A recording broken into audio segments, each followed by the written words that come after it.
In but a few days' time, Intel's boss Pat Gelsinger will take to the stage at Intel Innovation and tell us all about many things, including 13th Gen Raptor Lake. Right now, I know a certain amount about Raptor Lake. I'm not allowed to tell you because I'm under NDA.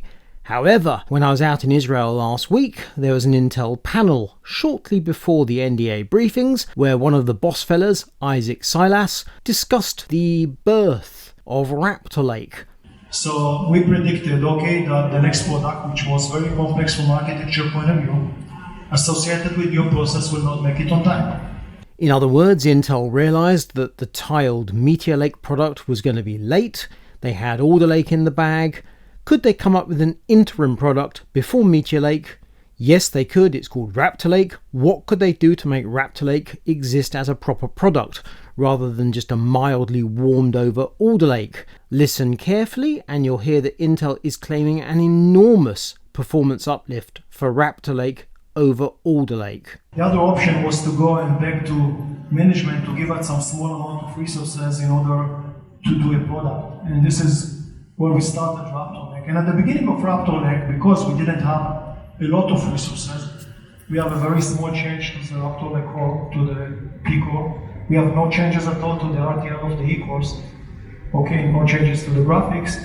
So when we try to do a bottom-up planning, we went up and said, what is the best that we can do with the amount of resources and with the schedule that we have? And we ended up with trying to do 7 to 10% of ST performance, which was good if you don't change the architecture, and about 16 to 20, of multi-cores. Now, just some explanations why we came up to this one. Alder Lake was 8 P cores, which each one of those have 2 threads, right? 16 threads plus 8 E cores that have 1 thread each, which is 24 overall. We added to Raptor Lake another 8 efficient core, which is 32 over 24 is 30%, with the efficiency of having more cores. You don't get the theoretical improvement of performance, so we ended up with 16 to 20, and this was really a very good and challenging target.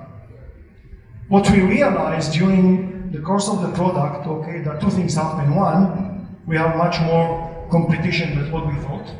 Second, we internalized the fact that Raptor Lake need to leave more time in the market. So we ended up talking to all the troops, that are associated with process. We went to the design teams here in my right side, and asked and begged for more timing improvements. We went to the process guys and asked them to better improve, to give us a better walking points, for leakage and performance.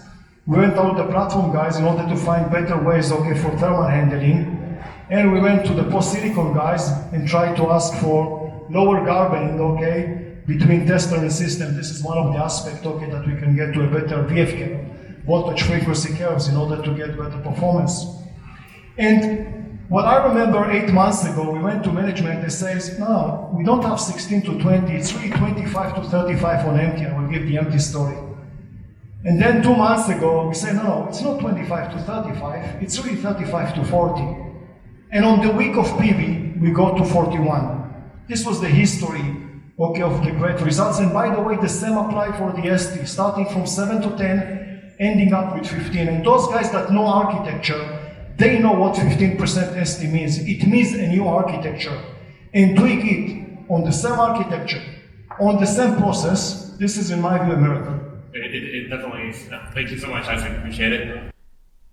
So it may be worth bearing in mind when you see Luke's launch review of AMD Zen 4 in but a few days' time, as you're looking at the graphs, and believe you me, they're impressive graphs, Intel has also got something up its sleeve with Raptor Lake.